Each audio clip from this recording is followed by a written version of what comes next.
Salut les amis, j'espère que vous allez bien. Aujourd'hui, je tenais à faire une petite vidéo récapitulative sur ce qui s'est déroulé ces 2 dernières semaines du côté de chez Sony et de Microsoft. La semaine dernière, Microsoft a annoncé son casque audio et par la même occasion a développé une technologie qui permettrait d'augmenter le nombre d'images par seconde sur les anciens jeux. Cette semaine, dans la foulée, Sony, par la voix de son PDG Jim Ryan, a évoqué le PlayStation VR 2 et qu'il arriverait bientôt dans les mois et années à venir. Du côté de chez Sony, le PlayStation VR 2, c'est une vraie annonce, c'est vraiment quelque chose, c'est une vraie attente de la part des joueurs, on peut le considérer en tout cas, car si l'on se souvient bien du PlayStation VR 1, il a fait quand même un gros carton. Parce que d'une certaine manière, les casques de réalité virtuelle qui appartenaient au monde du PC étaient onéreux et demandaient des ressources assez folles. Il fallait avoir un PC assez puissant pour pouvoir utiliser le casque de réalité virtuelle, sans compter qu'il fallait aussi dépenser pour mettre des cartes graphiques, des pièces performantes. Et Sony a pu faire en sorte que le casque puisse être abordable pour les joueurs de consoles de salon. Et ça, c'est une bonne nouvelle. Il faut savoir aussi que le casque de réalité virtuelle ajoute un côté immersif. On se sent intégré, immergé dans l'histoire, immergé dans le jeu. On vit les expériences et ça, c'est vraiment une chose vraiment agréable parce que quand on regarde bien dans le cinéma, que ce soit pour toucher en fait dans le domaine du divertissement, pour essayer de capter l'attention du public, il faut jouer sur les différents sens. Et les sens qui sont pour moi en tout cas les plus importants, c'est du moins c'est la vision, c'est l'ouïe et c'est aussi les sensations, le toucher.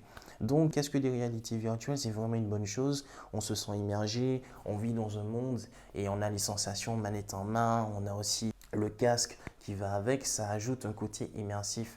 Microsoft a présenté son nouveau casque audio, mais je ne sais pas si l'on peut le considérer comme nouveau puisqu'il avait déjà été dévoilé dans une publicité l'année dernière. Mais vous me direz, mais quelle publicité? Et moi, je vous dirai la publicité pour Your Dreams. Mais vous ne voyez toujours pas. Mais je vous dirais qu'en fait, que c'est la publicité où l'on voyait l'acteur Daniel Kaluuya, manette en main et casque aux oreilles. Et c'était ce fameux casque. Vous vous rappelez, il y a plusieurs mois de cela, Phil Spencer avait plusieurs prises de parole où il parlait, il communiquait au sujet de la Xbox. Mais à l'arrière, il avait sa Xbox Series S cachée dans sa bibliothèque. On ne l'avait pas vu venir. Et c'est ce qui s'est passé avec la publicité, avec le casque. Mais bon, ce casque, il m'a l'air assez alléchant.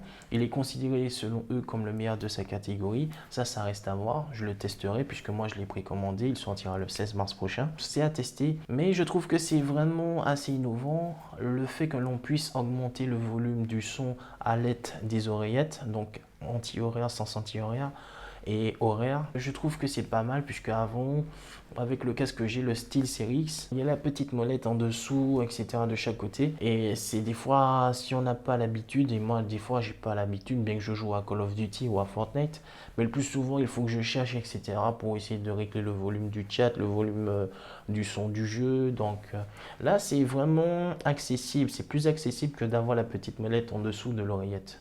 Et franchement, je trouve que c'est vraiment bien. Ils disent que le micro il est assez bien, que le son il est limpide. La plupart du temps, moi je parlais avec un casque que je nommerai pas, que j'ai possédé, que je possède toujours, mais que j'ai carrément arraché. Et du moins, j'ai arraché le microphone parce que les interlocuteurs, quand ils m'entendaient, ils entendaient un bruit métallique et où ils ne m'entendaient pas. Donc ça m'a énervé, je l'ai complètement arraché, je l'ai balancé le micro. Et enfin voilà, et j'espère que ce ne sera pas le cas avec ce casque-là. En tout cas, pour mon SteelSeries que je possède actuellement, il fonctionne super bien. J'en attends de même aussi du casque de Microsoft. Ça, je vais le tester comme je l'ai déjà dit. J'espère qu'il sera bien, mais je pense que oui, puisque Microsoft fait de plus en plus de bien meilleurs accessoires, beaucoup de bons matériaux actuellement. Je ne sais pas ce que vous en pensez. Je parle de la Surface Pro, je parle de la Xbox Series X et S. Je pense qu'ils font beaucoup d'efforts depuis la One X, la division. Je sais pas ce qui s'est passé. Il y a un changement, il y a un changement de position. Je sais pas qu'est-ce qui a fait que Microsoft puisse arriver à ce stade-là, mais il y a beaucoup d'évolution et une évolution qui est assez bonne, moi je trouve. Je sais pas ce que vous en pensez, vous me direz dans les commentaires, mais Microsoft commence à relever un peu la tête, hein. Et enfin, moi j'attends ce casque-là, donc il y sera disponible au prix de 100 € le 16 mars prochain. Vous me direz ce que vous en pensez.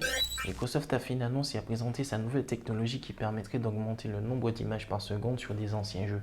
Qui dit anciens jeux me fait plus penser à la rétrocompatibilité, puisqu'il y a des jeux qui sont à 30 images par seconde, 60 images par seconde par exemple. Et selon cette technologie, elle permettrait d'augmenter, de multiplier ces images par seconde x2, x4. Donc ça c'est une bonne chose. Donc du coup, selon les tests et selon ce qui a été dit de la part de Microsoft, 4 jeux disposeraient de cette technologie pour l'instant. Donc ce serait Far Cry 4, Lucky's Tale, Sniper Elite 4 ainsi que Watch Dogs 2. Pour l'exemple de Lucky Tales, il tournait en 4K 60 images par seconde sur One X et sur Série X à l'aide de cette technologie tournerait en 4K 120 images par seconde. Donc ça c'est une grande avancée. Si l'on constate que il y en a certains jeux dans notre bibliothèque, en plus d'avoir l'auto HDR, une technologie propre à Microsoft qui permet d'améliorer les images, les couleurs, etc., de les rendre beaucoup plus beaux, en tout cas les jeux, et d'associer la technologie FPS Boost. Non, c'est comme si on avait un ancien jeu, mais qui serait restylisé au goût du jour. Donc moi je trouve que c'est vraiment une bonne chose. Ça évite de passer à la caisse et d'acheter des remasters où les éditeurs commencent à faire des remasters d'anciens jeux alors qu'on dispose déjà de ces jeux dans la bibliothèque. À chaque nouvelle génération, on voit ça. Moi, je trouve que c'est une bonne chose de la part de Microsoft d'avoir fait ça. Comme ça, ça nous permet de profiter d'un jeu qui était ancien, mais de le rendre beaucoup plus fluide, de le rendre beaucoup plus vif et de le rendre plus accessible et que l'on puisse prendre du plaisir à jouer aux anciens jeux qui ont fait notre bonheur dans le passé. Microsoft pense à une autre optique comparée à Sony. Il pense plus davantage aux joueurs parce que quand on parle de rétrocompatibilité qui font en sorte de mettre le Auto HDR qui permet d'améliorer les anciens jeux et qui mettent encore la technologie FPS Boost qui permet d'améliorer la fluidité des jeux, le nombre d'images par seconde, je me dis que c'est pas quelque chose à négliger. Moi, ça me paraît bien. Je ne sais pas ce que vous en pensez. Donc maintenant, la vidéo elle est terminée. Vous me direz ce que vous en pensez dans les commentaires. N'hésitez pas à lâcher un like et à vous abonner pour plus de vidéos.